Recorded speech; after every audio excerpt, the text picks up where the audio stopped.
안녕하세요. 코미디언 서평가 남정미입니다. 여러분, 혹시 작자미상 이런 말 들어보셨나요?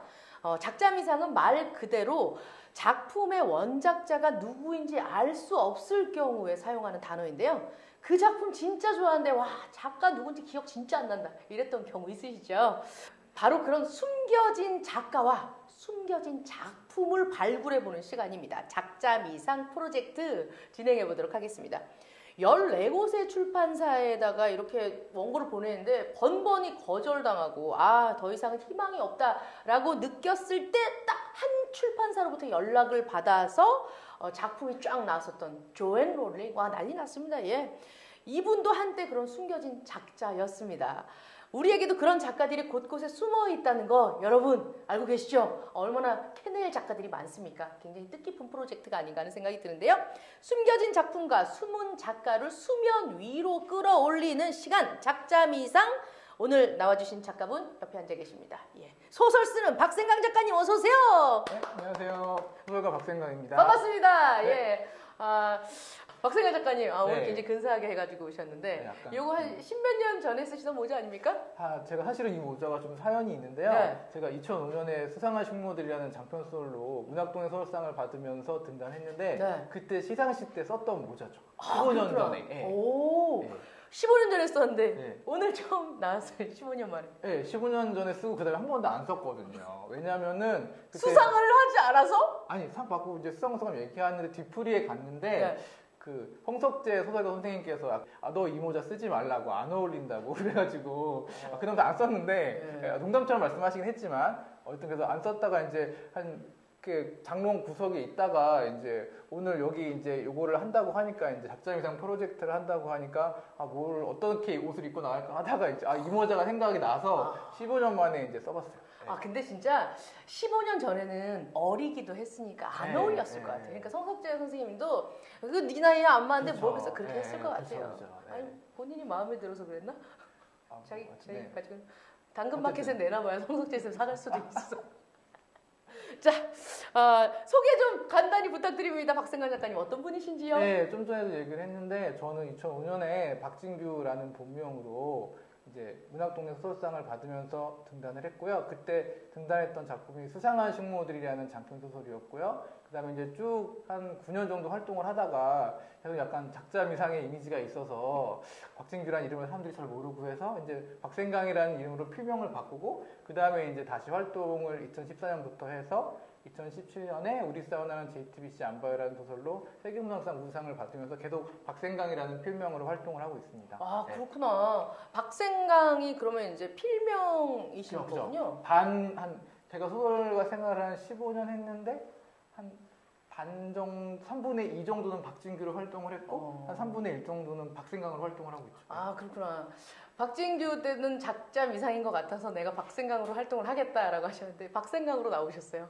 네, 작자미상이. 그렇죠. 네, 근데 이제 박생강도 약간 좀 그런 게 사실은 작자미상이 약간 제가 의미가 있는 게 사실 박진규로 활동을 할 때는 제 첫 소설 수상한 식모들이 제목이 좀 인상적이잖아요. 네. 그래서 사실 소설은 잘 됐어요. 그 당시에 잘 됐는데 작자를 잘 모르는 거예요. 그래서 이거 그 당시에 되게 유명했던 소설가분이 박민규 선배님이신데 그래서 뭐 박민규 선배 박민규 작가 소설인 줄 알고 샀는데 잘못 샀다 뭐 이런 경우도 있었고 그렇구나. 그리고 또 이제 그 다음에도 이제 제가 설명을 해 저 박진규 소설가인데 이러고 사람들이 잘 모르다가 식모 막 이러면은 사람들이 그 소설가 그 사람? 이렇게 이해하기도 하고 막 그런 식이었죠. 근데 이제 박생강으로 필명을 바꾼 다음에는 좀 그래도 이 이름이 독특하잖아요. 그러다 보니까는 이건 잘 작자미상이 안 되지 않을까라고 생각을 했는데 지금도 약간 밀리는 게 있어요. 왜냐면 인스타 같은 데서 박생강 검색하면 저보다 약간 좀 강아지라든가 고양이들이 먼저 떠요. 그러니까 이제 반려견이나 반려묘들 약간 생강이라는 이름을 많이 붙이시나 봐요. 그래서 우리 생강이 막 푸들 사진 뜨고 막 고양이 사진 뜨고 막 이런 경우가 많아서 걔네들한테 밀리더라고요. 제 책이 이미지가.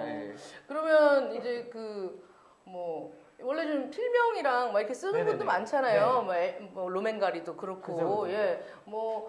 아서 밀러, 조지 오웰 다 그렇게도 이름을 쓰고 하는데 그리고 이제 외국 이름으로 쓰면 진저 파크. 그래서 그거 좀 해봤는데 너무 웃긴 것 같아가지고 좀 내년에는 제3의 필명을 약간 좀 몇 개씩 가질 생각이에요? 해외 진출을 생각해서 약간 영어 이름 약간 만들어볼까 이런 생각도 살짝 좀 최근에 좀 해봤어요. 아, 이제 우리 박승관 작가님 굉장히 눈여겨 보셔야 할 부분이 네. 스릴러 이런 거 엄청 뭐랄까요? 네. 대가 스릴러에 어울린다고요?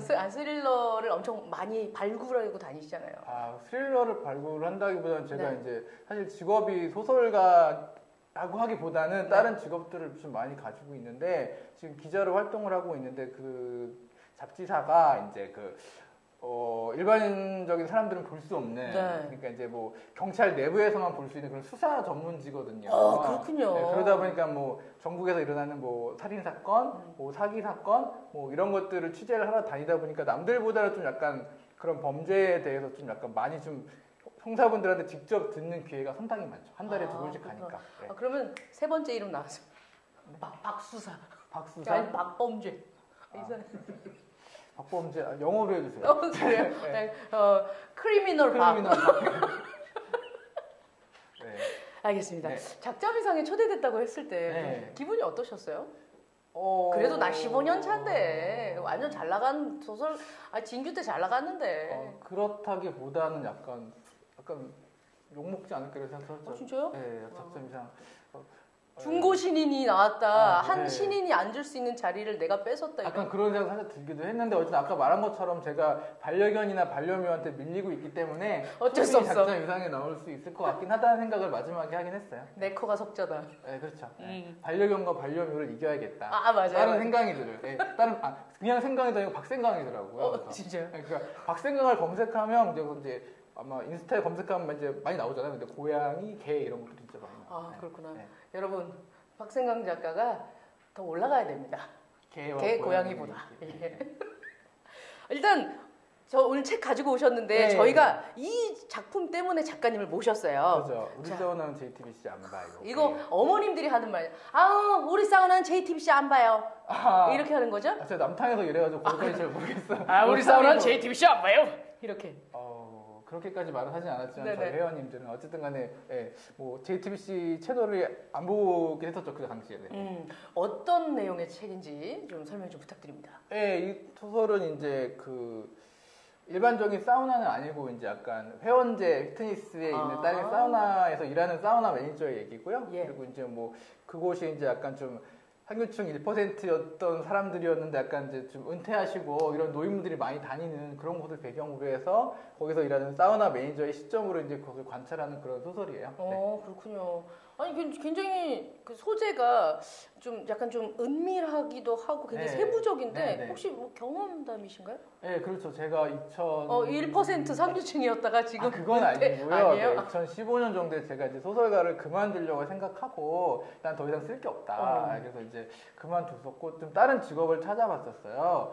근데 이제 다른 직업, 근데 글 쓰는 일은 하고 싶지 않고 뭐 편집이라든가 출판 관계된 일은 하고 싶지 않았다라는 생각이 있어서 그럼 뭐 어떤 직업이 좋을까 하다가 이제 제가 사주에 화가 많대요. 불이 많아서 이제 물이 많은 곳에서 일을 하면 되게 일이 잘 풀린다고 그런 얘기를 들어서 맞아. 그런 상황이 네, 많죠. 그래서 맞아. 물이 많은 곳은 역시 뭐 수영장인데 제가 수영은 못하니까 거기서 일을 할 수는 없고 이제 사우나가 생각이 났는데 마침 동네에서 이제 그런 피트니스에서 사우나 매니저를 구한다 이런 정보가 있어서 거기 취직을 하고 일을 하게 됐죠. 1년 정도.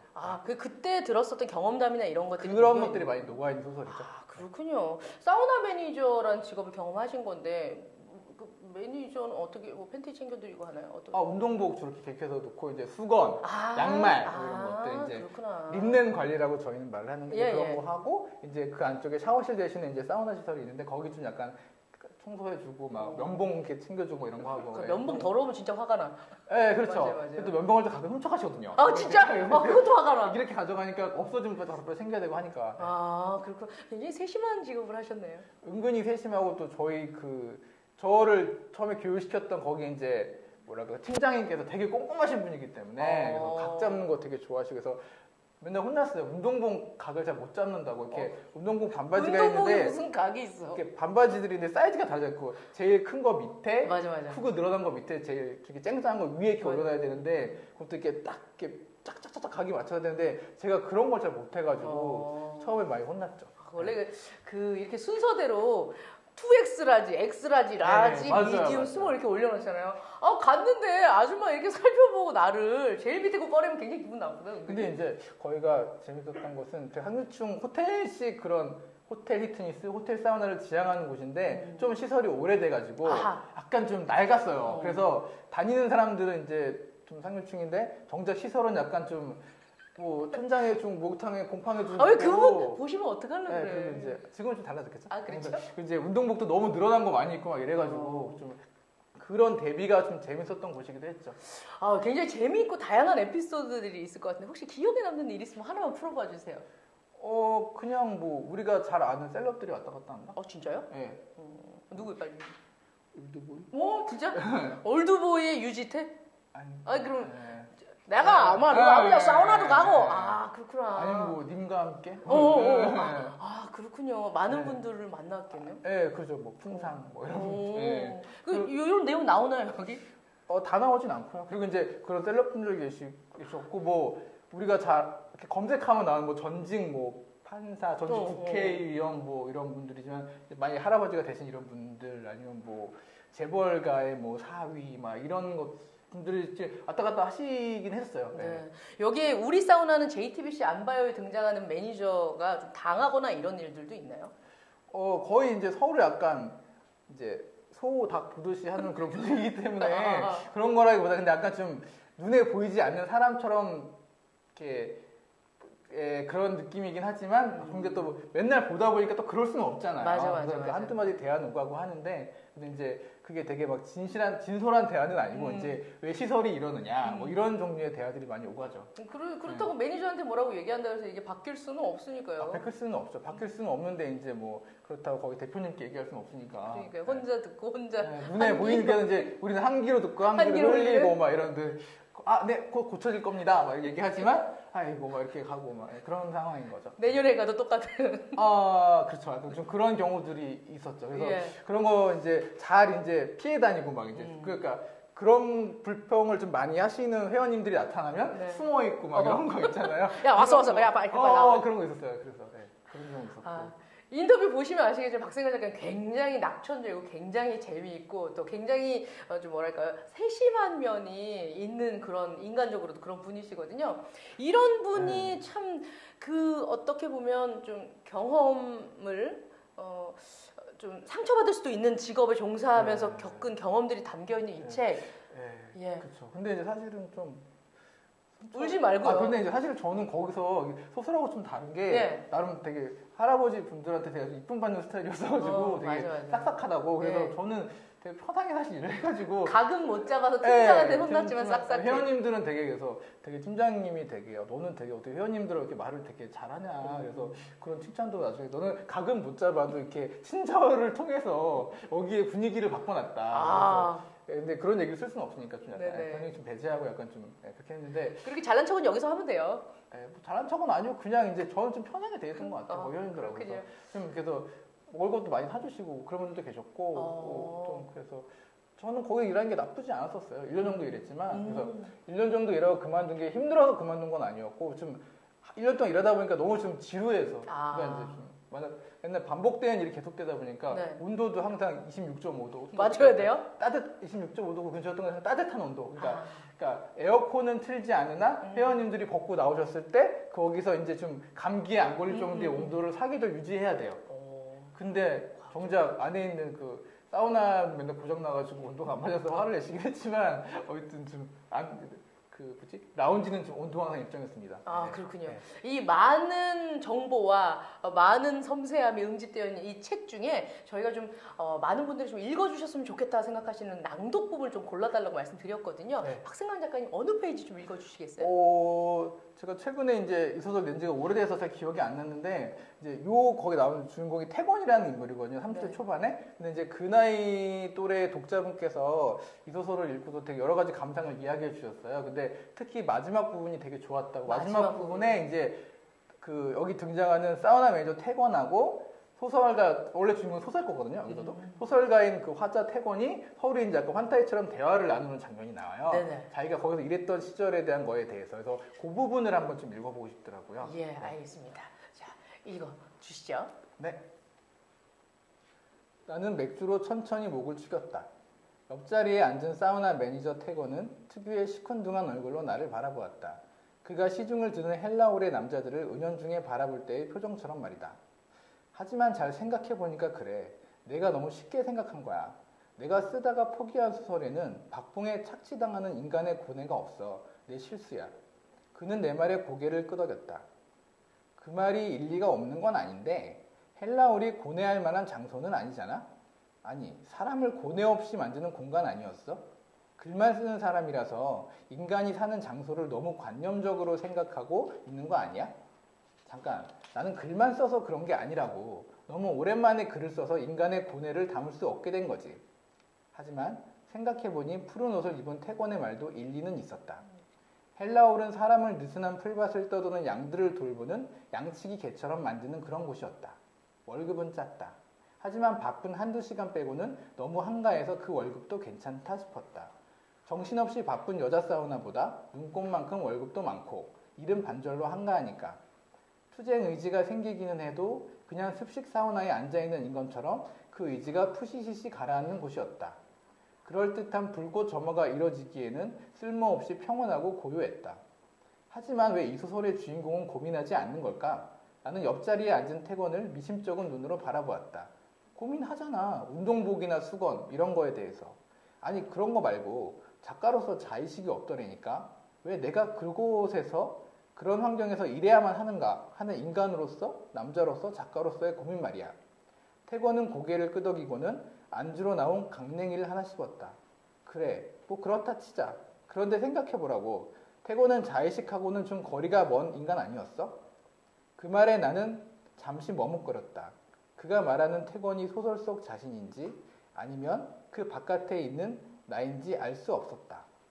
생각해보라고. 그곳은 남자로서, 작가로서 쓸데없이 자의식이 강한 인간이라면 지극히 불쾌하게 느껴지는 곳이야. 소설을 쓴 네가 아니지. 소설 속의 주인공인 내가 자의식이 강한 인간이라면 그곳에 존재할 수 없었던 거라고. 그러니까 넌 그렇게 썼던 거야. 소설 속의 태건은 뭔가 설득력이 있었다. 나는 남은 맥주 반병을 덜컥거리며 마셨다.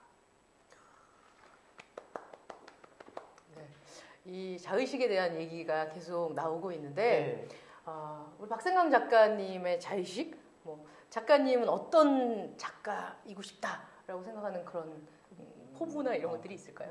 사실은 저는 좀 작가 중에서 자의식이 별로 없는 작가 진짜요? 속하는 편인 것 같고 사실은 저는 뭐 이렇게 좀 이렇게 되게 막 고민이 많거나 평소에 되게 생각이 좀 많거나 이런 사람은 아니고 네. 그냥 이제 대신에 이제 여러 가지를 그냥 다양하게 닥치면 이렇게 쓰는 소설 그런 것 같아요.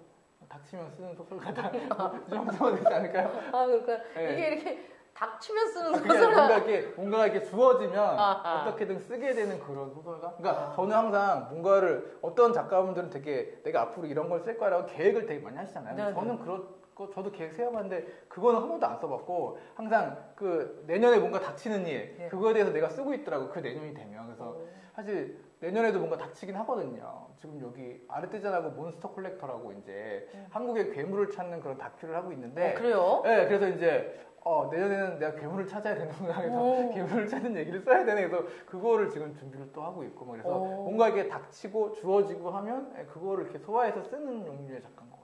그러면 나에게 소설은 무엇이다 이런 어떤 정의나 이런 것도 없나요? 소설은 무엇이다? 닥치면 쓰는 것이다. 아니, 소설은 저의 하우스다? 하우스? 네, 도박장 아니고. 그렇구나.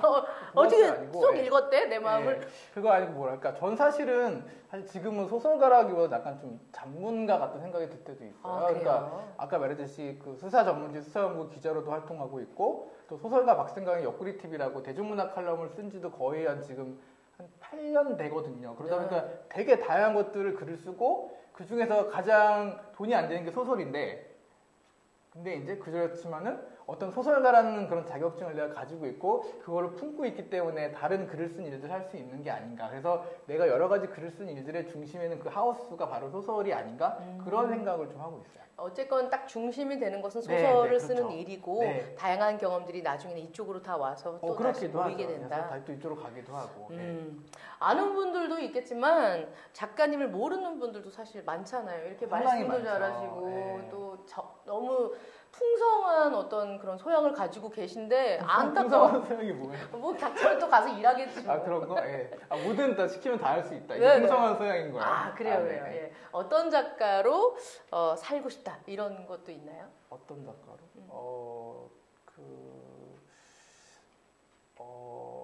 그냥 이제 제가 가르쳤던 그 제자 중에 유명한 오모 작가가 있어요. 네, 오땡땡 작가님이 계신데 그 작가님이 저한테 선생님은 되게 고민하지 말고 그냥 늘 즐겁게 쓰셨으면 좋겠다. 그런 작가가 생각보다 많지 않기 때문에 너무 뭔가에 이렇게 매진하는 느낌보다는 이런 거 한번 써보자 뭐 이런 식으로 좀 여유롭게 쓰는 작가였으면 좋겠다라는 말을 저한테 해줬는데 그 제자분의 말씀이 제가 좀 기억에 많이 남더라고요. 그래서 좀 그런 식의 작가로 살고 싶다. 뭔가 그런 생각이 들었었어요. 진짜 15년 전에 썼었던 모자를 잊지 않고 한 켠에 뒀다가 다시 또 이렇게 기쁜 날 또 꺼내서 쓰고 그렇게 하는 것이 박생강 작가의 어떤 뭐랄까요? 음전함이라는 걸 표현을 좀 써도 될지는 모르겠지만 그 단어가 뭔지 모르겠어요. 무슨 뜻이에요? 예. 음전함이 뭐예요? 네, 차분하고 약간 이렇게 이렇게 정적인 어떤 그런 느낌을 주는 참한 그런 그런 마음이라고 생각해요. 예. 저 그때 사우나 매니저 할 때 제일 먼저 들었던 말이 그 할아버지한테 넌 애가 참 참하구나. 갑자기 참한 보는 거 다 똑같다니까 사람들이. 예. 알겠습니다. 오늘 작자미상에선 숨겨진 작품을 통해서 소설가 박생강 작가님과 함께 인터뷰 이야기 나눠봤는데요. 어떠셨어요 오늘? 네, 여전히 작자 미상인 것 같긴 하지만 이 녹화를 통해서 좀 더 많은 분들이 박생강이라는 소설가의 이름을 알아주셨으면 좋겠다는 생각이 들고요. 그래서 이제 제 위에 있는 그 반려묘와 반려견을 이기는 소설가가 되기 위해 앞으로도 많은 작품을 쓰겠습니다. 알겠습니다. 예. 사실 독자들은 작품도 궁금하지만 작가님들에 대한 삶의 얘기도 굉장히 궁금하거든요. 유명한 작가님들 빼고는 이렇게 진짜 그 독자들과 만날 수 있는 시간이 많지 않습니다. 진짜 궁금했던 작품을 작가의 속마음과 소개로 만나볼 수 있는 이런 시간이 더 많아졌으면 좋겠다 하는 생각을 해봅니다. 오늘 인터뷰에 응해주신 박생강 작가님 고맙습니다. 네, 감사합니다. 네, 재밌는 소설로 다시 한번 나와주시길 바라면서요. 오늘 박생강 소설가 만난 시간은 여기까지 끝내도록 하겠습니다. 여러분 다음에 또 만나요. 안녕. 안녕.